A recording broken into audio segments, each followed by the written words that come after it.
एक बार एक इंसान अपनी जिंदगी से बहुत परेशान था। वह हर समय अपने आप को कोसता रहता था कि क्या जिंदगी मिली है मुझे, क्या जीवन है। हर परेशानी मेरे साथ ही है, हर दुख मुझे ही आकर घेरता है, हर झंझट मेरे ही सर पड़ती है।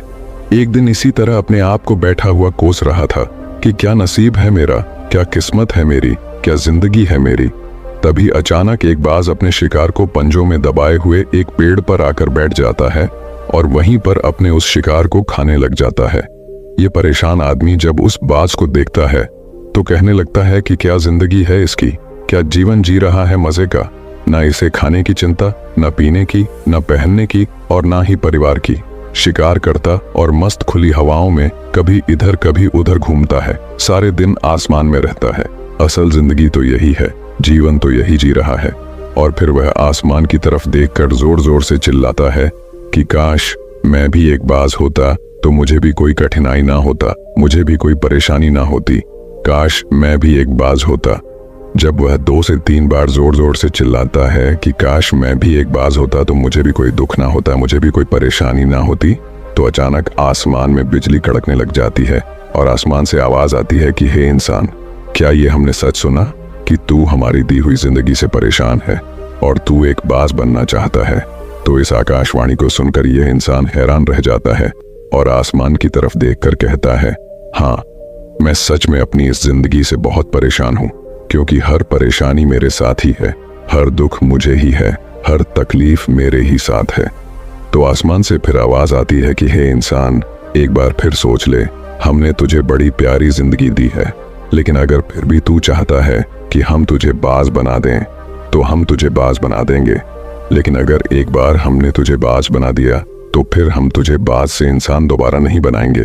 तो ये आदमी तुरंत जवाब देता है कि मैंने अच्छी तरह से सोच लिया है कि मुझे बाज ही बनना है और एक बार बाज बनने के बाद मैं दोबारा कभी नहीं कहूंगा कि मुझे इंसान बनना है।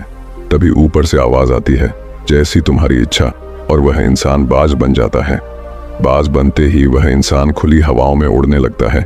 कभी उड़ता हुआ इधर चला जाता है तो कभी उड़ता हुआ उधर चला जाता है और सोचता है, क्या मजे की जिंदगी है। असल जिंदगी तो यही है, ना कोई चिंता, ना कोई परेशानी, ना कोई डर। वह सारा दिन ऊंचे आसमान में उड़ता रहता है। तो वह सोचता है कि मेरे पास रहने का एक ठिकाना भी होना चाहिए, मेरा अपना एक घर होना चाहिए जहां मैं रात में आराम कर सकूं। यह सोचकर वह छोटी छोटी लकड़ियां इकट्ठा करने लग जाता है और एक ऊंचे पेड़ पर अपना घोंसला बनाने लग जाता है।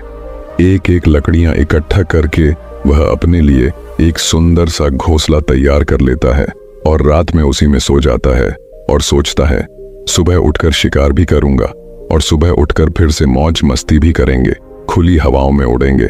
सुबह होते ही वह शिकार की तलाश में निकल पड़ता है, हवाओं में उड़ता रहता है। ऊपर से जाकर देखता है कि कहीं जमीन में मुझे कोई शिकार नजर आए तो मैं तुरंत जाकर उसे दबोच लूं और वहीं पर खा लूं। लेकिन उसे कोई शिकार नजर नहीं आता।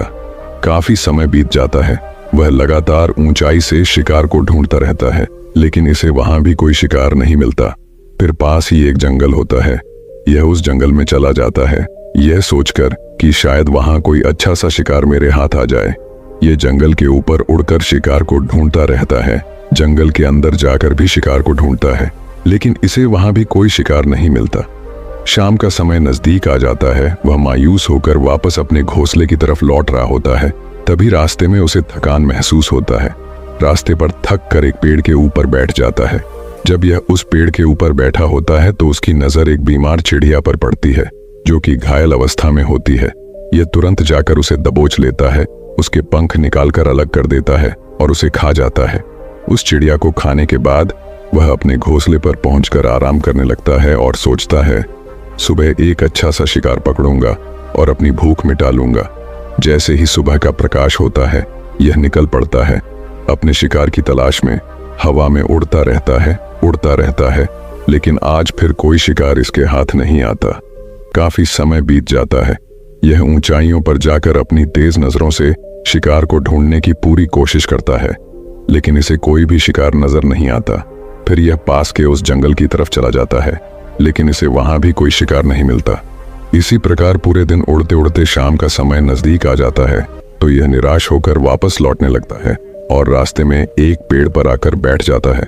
और सोचता है शायद आज फिर कोई बीमार चिड़िया मेरा इंतजार कर रही हो। लेकिन हर बार किस्मत मेहरबान थोड़ी होती है। आज इसे कोई बीमार चिड़िया नहीं मिलती। इससे थक हार कर वापस अपने घर की ओर चल पड़ता है और घर पहुंचकर भूखा प्यासा ही सो जाता है और सोचता है कल सुबह एक बड़ा सा शिकार पकड़ूंगा और आज की भूख भी मिटा लूंगा। रात को अपने घर में सोया होता है, गहरी नींद में होता है कि तभी एक भयानक तूफान आता है। इस तूफान की हवा इतनी तेज होती है कि इसके घर को उड़ाकर एक जगह फेंकती है और उसे कहीं दूर दूसरी जगह फेंकती है। तो ये जहां पर गिरता है वहां नीचे एक नोकदार लकड़ी पड़ी होती है जो इसके पंजे में गड़ जाती है और इसे बुरी तरह घायल कर देती है। तूफान के रुकने के बाद बारिश शुरू हो जाती है। तेज बारिश होती रहती है पर यह किसी तरह से पेड़ों के नीचे छुपकर बैठा रहता है। बड़ी मुश्किल से इसकी रात कटती है। जब सुबह होती है तो बारिश रुक जाती है। बारिश के रुकते ही चारों तरफ खुशियां छा जाती हैं। चारों तरफ हरियाली छा जाती है। नदियां और झरने तेजी से बहने लगते हैं। सब कुछ फिर पहले के जैसा हो जाता है। लेकिन यह बाज अब पहले के जैसा नहीं रहा। इसका पांव बुरी तरह घायल हो चुका है। इसके पंजे में जो लकड़ी लगी थी उसकी वजह से इसका पंजा बुरी तरह से घायल हो गया है। लेकिन अब इस बाज का पंजा बुरी तरह से घायल हो चुका था और वह पिछले 2 दिनों से भूखा भी था। इसके शिकार की खोज में थोड़ा सा उड़ता है कि शायद फिर कहीं कोई बीमार चिड़िया इसे मिल जाए। लेकिन कहां बार बार कोई बीमार चिड़िया मिलने वाली थी। वह कुछ देर तक उड़ता है लेकिन फिर भूख और दर्द के मारे थक कर एक पेड़ पर आकर बैठ जाता है। वह पेड़ पर आकर बैठ तो जाता है लेकिन उसे पता नहीं था कि यहाँ एक और मुसीबत उसका इंतजार कर रही है। और वह मुसीबत यह थी कि 8-10 कौओं का एक झुंड मिलकर इसे परेशान करने लग जाते हैं। इसके ऊपर आकर इसके घाव में चोंच मारने लग जाते हैं। उन्हें भी पता चल जाता है कि यह बाज घायल है और भूख की वजह से कमजोर भी है। ये बाज उनसे बचने के लिए थोड़ा सा उड़ता है और फिर जाकर बैठ जाता है। उनसे पीछा छुड़ाने का प्रयास करता है लेकिन वह फिर इसके पीछे आ जाते हैं। तो यह फिर उड़कर थोड़ी दूर चला जाता है लेकिन वह इसका पीछा नहीं छोड़ते और बार बार इसके पास आकर इसे परेशान करते हैं। कौवे अक्सर बाज के साथ ऐसा करते हैं लेकिन फिर बाज भी उनके साथ एक खेल खेलता है। जब कौवों का झुंड बाज को परेशान करता है और उनका पीछा नहीं छोड़ता तो बाज हवा में सीधी उड़ान भरने लग जाता है। वह तेजी से सीधा ऊपर की ओर उड़ने लग जाता है। कौवे भी उसके पीछे उड़ते हैं लेकिन कुछ देर तक उड़ने के बाद कौवे ऐसी ऊंचाई पर पहुंच जाते हैं जहां पर उसे ठीक से ऑक्सीजन मिलना बंद हो जाता है। उनका दम घुटने लग जाता है, उनकी सांस रुकने लग जाती है। तो फिर वो वहां से ऊपर नहीं जा पाते। पर क्योंकि बाज तो बादलों से भी ऊपर उड़ सकता है इसीलिए वह तो ऊपर चला जाता है। लेकिन कौवे वहां से ऊपर नहीं जा पाते और वह नीचे आने लगते हैं। तो इस तरीके से बाज उनसे अपना पीछा छुड़ा लेता है। लेकिन ऐसा करने के लिए, इतनी ऊंची भरने के लिए इस बाज के पास उतनी ताकत नहीं थी क्योंकि यह भूखा भी था और घायल भी था। तो यह उड़ता और थोड़ी सी दूर जाकर बैठ जाता है। कौवे फिर आकर इसे परेशान करने लग जाते हैं। इसी तरह भूख और घायल हालत में एक दिन गुजर जाता है, दूसरा दिन गुजर जाता है, तीसरा दिन भी गुजर जाता है। लेकिन इस बाज की हालत में कोई सुधार नहीं हो रहा था। वह बद से बदतर होता जा रहा था। चौथे दिन जब यह बिल्कुल खत्म होने पर आ जाता है, इसके अंदर बिल्कुल ताकत नहीं बचती और इसका शरीर इसका साथ छोड़ने लगता है।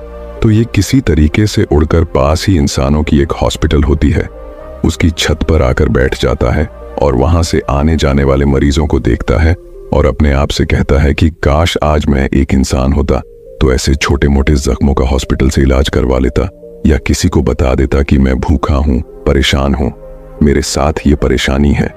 लेकिन आज मैं एक ऐसा बेजुबान परिंदा हूं जो किसी से कुछ नहीं कह सकता, किसी को अपना दुख नहीं बता सकता, किसी से कोई मदद नहीं मांग सकता। यही बात सोचकर वह उसी छत पर अपना दम तोड़ देता है। वह अपनी जान की कुर्बानी तो दे जाता है लेकिन साथ ही साथ हमें यह सीख भी देता है कि आपको जैसा बनाया गया है, आप जैसे भी हो उसी में खुश रहो और उसी में बेहतर करने की कोशिश करते रहो। ना कि इस बात से परेशान रहो कि काश मैं ऐसा होता, काश मैं वैसा होता, काश मैं ये बन जाऊं। आपको जैसा भी बनाया गया आप उसी का लाभ उठाए और खुशी से जिंदगी जिए। धन्यवाद।